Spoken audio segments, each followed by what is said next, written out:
امروز با هم می‌خوایم بریم سراغ 2 تا از خواننده‌های رپ مورد علاقه نسل جوان که این روزا با همکاری هم آهنگ‌های جدیدی منتشر می‌کنن که بین نسل جوان طرفدارای زیادی داره. سید حسین موسوی معروف به حسین تهی متولد 64 و بزرگشده تهران پار. سال 79 فعالیت‌های غیر حرفه‌ای خودش رو شروع کرد. اوج معروف شدن او با ترانه کلیت بود. توی یه دوره با امیر تتلو همکاری کرد و سال 84 آهنگ معروف برو از پیش من رو با همکاری تتلو و پیشرو ساختن. آهنگ بغض او برای کودکان بی‌سرپرست از مهمترین ترانه‌های اوست. توی در سال 88 به کشور امارات و بعد از آن به دبی رفت و بعد 2 سال هم راهی لندن شد و اونجا ساکن شد. خیلی‌ها میگن که توی خواننده بی‌تربیتیه که حتی خود او همین موضوع رو قبول داره و میگه که این جزئی از رپه.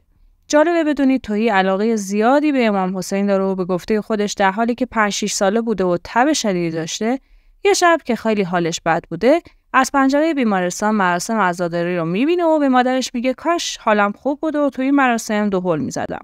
مادرش شروع به دعا و گریه میکنه و روز بعد به طرز عجیبی حالش خوب میشه و مرخص میشه و همان روز در مراسم عاشورا حاضر میشه و دهل میزنه و در 15 سالگی هم قطعه آقا جون رو برای امام حسین میسازه. محمد رضا ناصری آزاد معروف رضا پیشرو متولد 66 رپر، خواننده، آهنگساز و ترانه‌سرا در رپ فارسی.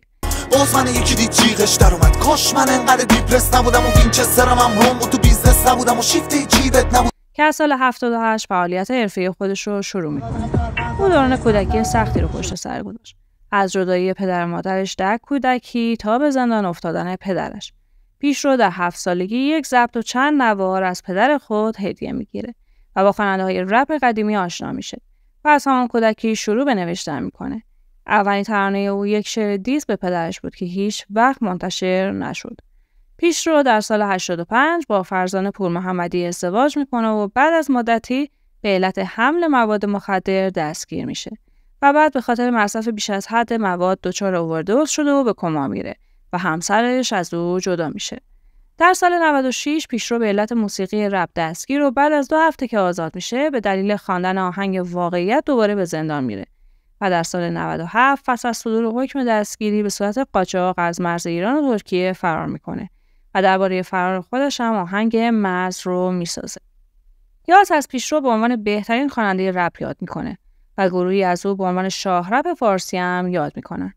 پیشرو با هیچکس، تتلو، سایی، پوتک، کیدن، سوگند و خواننده‌های زیاد دیگه همکاری داشته که در حال حاضر مشغول به همکاری با حسین تهیه که از آهنگ‌های مشترک اونا میشه به تهران و سلام اشاره کرد که نقدهای زیادی به تهران اونا وارد شده. پیشرو تو حرکت رو لاین ریله نگو جواب نمیده بانک و پیپر کلم داغ شده مایکروویو. اگه به این دست از این ویدیوها علاقه‌مندین برامون کامنت بگذارید.